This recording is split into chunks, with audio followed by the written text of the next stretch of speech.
Magandang araw mga kabayan at kadepensa, may ibabahagi na naman ako sa inyo. Dahil ngayong araw na ito ay may pag-uusapan tayong tungkol sa ating depensa. Missile launch ng North Korea kinundena ng Pilipinas, dahil sa lumalalang tensyon sa paligid ng bansa.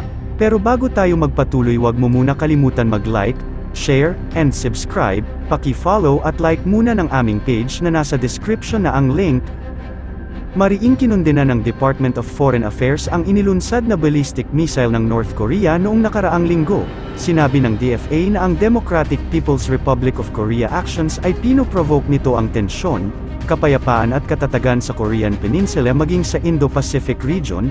Nauna rito, nakiisa si Pangulong Ferdinand Marcos Jr. sa Association of Southeast Asian Nations sa pagkondena sa ginawa ng North Korea. Sa ulat, nagpakawala ang North Korea ng long-range ballistic missile na bumagsak sa karagatan sa kanluran ng Hokkaido. Ayon sa Coast Guard ng Japan, ang North Korea ay isa sa partner countries ng China patungkol sa mga armas pandigma, lalo na sa mga missiles. Kaya siguro ganito na lamang din sila ka-agresibo. Walang pinagkaiba ang China sa North Korea dahil pareho lamang silang agresibo at nagiging banta sa kapayapaan sa karagatan at rehiyon.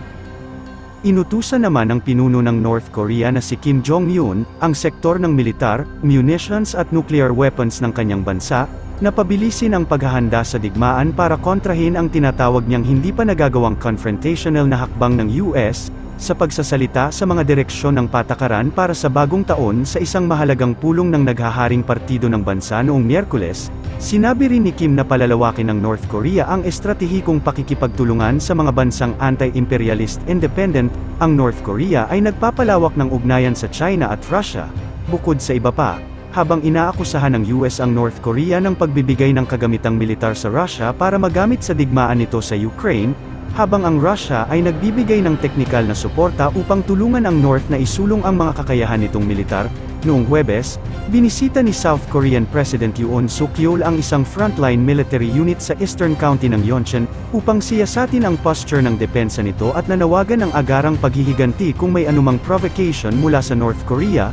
Mahigit 1,000 South Korean military, police at emergency personnel ang sumali sa mga bihirang defense drills noong Miyerkules na nag-simulate ng pag-atake ng North Korea sa Seoul, upang kontrahin ang pangamba na ang lungsod ay nasa malayong distansya ng mga armas ng North Korea at patagong pag-atake. Ang ehersisyo ay dumating sa gitna ng mas matinding tensyon matapos na subukan ng North ang isang intercontinental ballistic missile at ilunsad ang una nitong military spy satellite. Ang distansya kasi ng Seoul na 38 kilometer lamang mula sa hangganan ng North Korea na partikular na madaling kapitan ng pag-atake anumang oras. Inakusahan din ng Ministry ng Depensa ng China ang gobyerno ng Taiwan noong Huwebes na hypang lang daw ang banta ng militar mula sa China, para sa pakinabang sa electoral bago ang halalan sa Taiwan sa loob lamang ng mahigit 2 linggo. 当局故意炒作所谓大陆军事威胁，渲染紧张气氛，完全是为了谋取选举利益。至于所谓台军动态，解放军尽在掌握，我们将一如既往，采取一切必要措施，坚决捍卫国家主权和领土完整。民进党当局炒作所谓大陆界选，不过是他们惯用的选举套路，意在挑动对抗，妄图骗取选票。这套老把戏已经被越来越多的台湾民众所识破，玩火者必自焚。我们正告民进党当局，妄图倚仗外部势力以武谋独，终将以失败告终。 Ngunit muling nagpadala ang China ng mga eroplanong pandigma sa Taiwan Strait.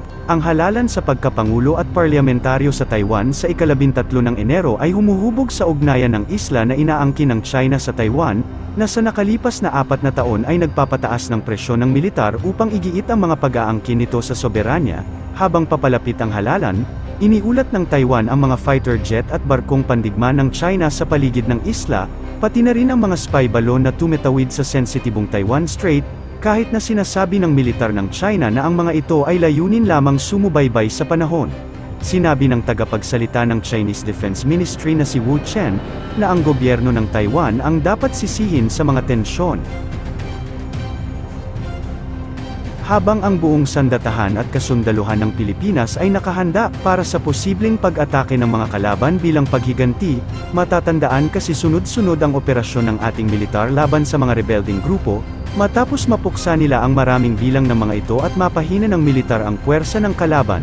Inaasahan nga ng ating hukbong sandatahan ang pinaniniwalaang paghiganti ng kalaban sa ating gobyerno, subalit pinaghandaan na ito ng ating hukbo. We are always ready for any eventuality, for any hostility that may be launched by any armed group.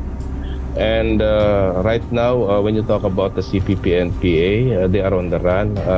When you talk about the encounter in Bukidnon, you will see that the casualties there could be coming from the members of this Sub-Regional Committee 2 of the North Central Mindanao Revolutionary Committee and its armed group. So therefore, we are already attacking the leadership, the top leadership of the CPP-NPA in that particular region. That's why we are the success of this operation will actually affect the capability, will further weaken the capability of that regional committee. We know very well its capability right now.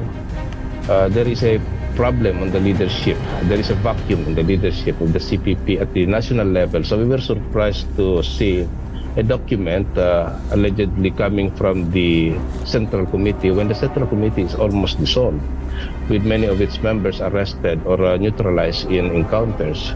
Second, it's already a wicked force with more than 1,500 members according to our list, and with 13 wicked guerrilla fronts that are unable to generate resources and recruit new members. So how can this group declare a unilateral ceasefire? Now, there is also a problem on the mass base of the CPP-NPA, because most of these are already dissolved and have pledged their allegiance to the government.